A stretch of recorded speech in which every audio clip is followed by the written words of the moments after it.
see you watching me when we're with our friends. It's definitely something in the air. So let's take it from there, 'cause I know you want it.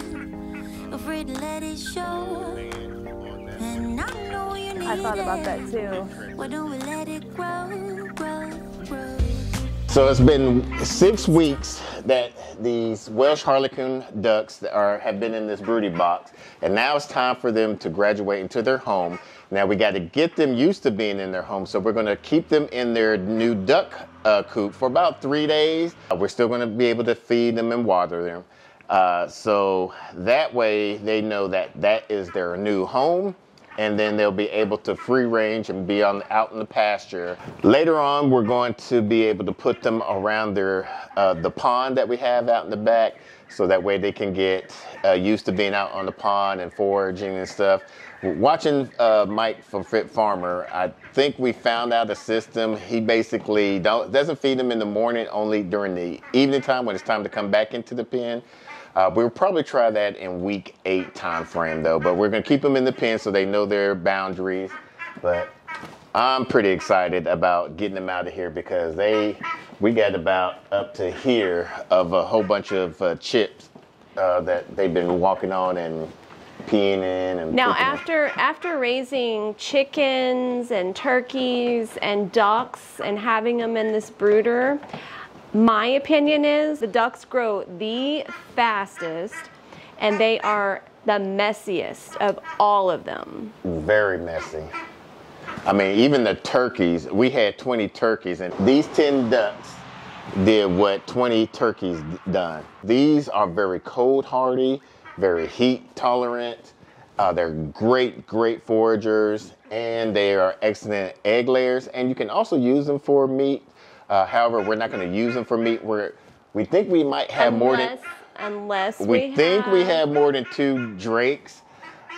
So if we do have more than 2 drakes, then I'm not sure what we're going to do. Well, we could do this. I'll offer one to the neighbor. Yeah, we could do that, and then put the other 2 ducks with them as well. We can do that as well. So now is the tricky part in capturing them. Hi, babies.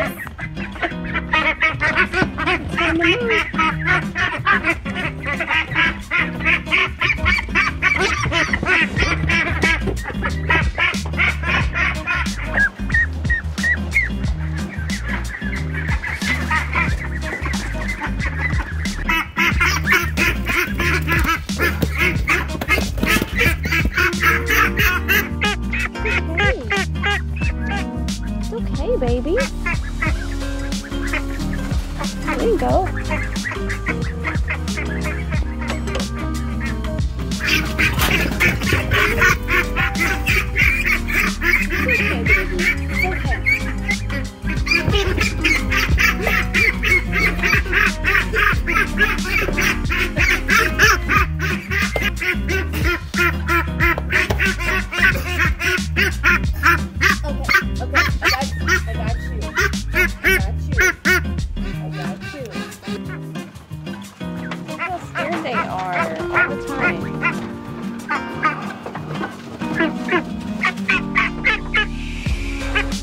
Does allow us to grab them.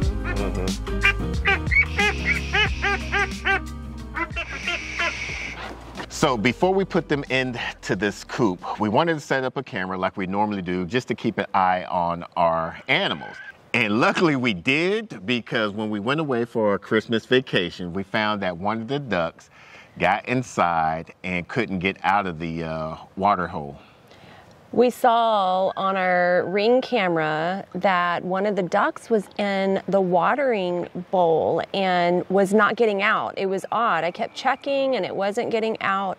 And so we started to become pretty worried and in a hurry to come home and check on it. Once we got home, we took it out of the water dish there and noticed that it had a hard time walking, and that the other ducklings were just trampling over it because it was moving so slow, going back and forth. So we were really, really concerned about this duck. And we felt horrible. Should we have put some little brick steps in there, something like that? It was a lesson for us.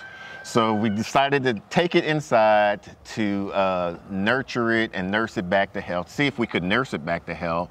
Later on that evening, me and Mini-Me went to go check out this new Spider-Man movie. And Mrs. Naked Gardener, she was home nursing the duckling back to health, and poor Sage was getting jealous of all the attention. This is what nursing a baby duck looks like. I kind of think that it's acting a little bit since it's gotten attention. And Sage, the cat, he's very jealous that this duck is getting all of this attention. It's really funny. Sage the cat is so jealous of us giving attention to any other animal But him. That evening, as I was nursing it, I started noticing that it seemed like it was starting to enjoy being held. And the next morning, we noticed its sass come back, and it was just talking at us and moving and finally eating, because it wasn't even wanting to accept water initially. Hi. You gonna try and get him this time? Oh. Hi, baby. I know you're feeling better because you was not doing this yesterday. Yeah. Huh? I think you got more used to that than you would admit, huh?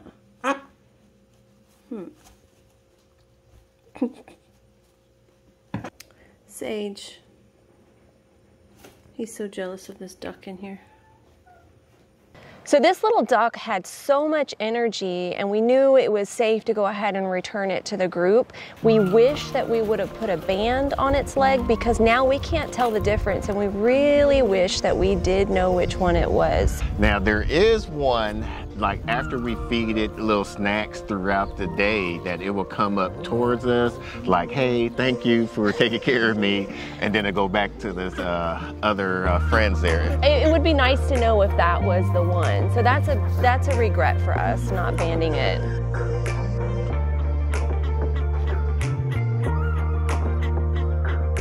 Oh, it's walking around just fine.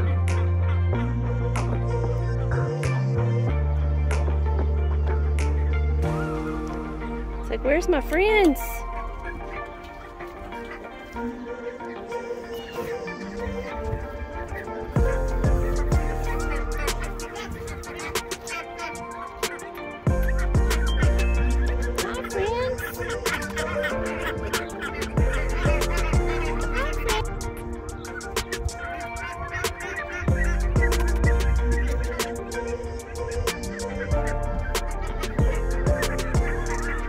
Got a few more friends.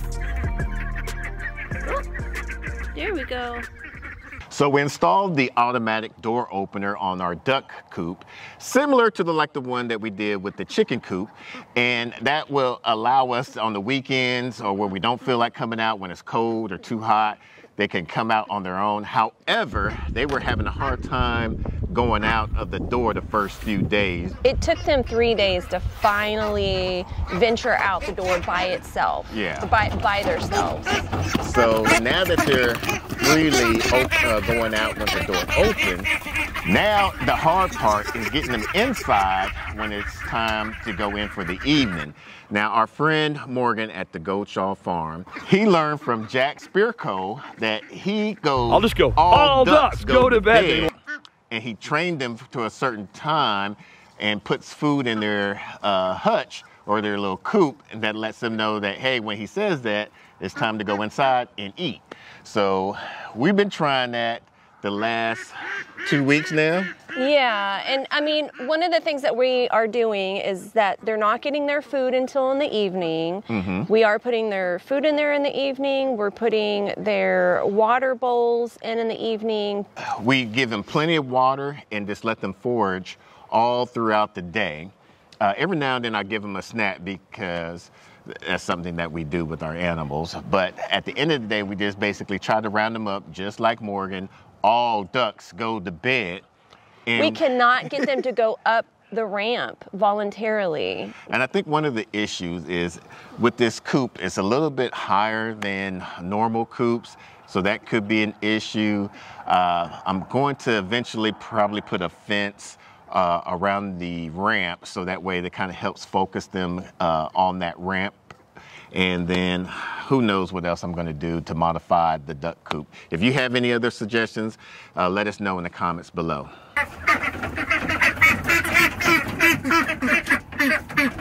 We made a video showing us introducing the baby ducks to our homestead. And we'll put that video on the side.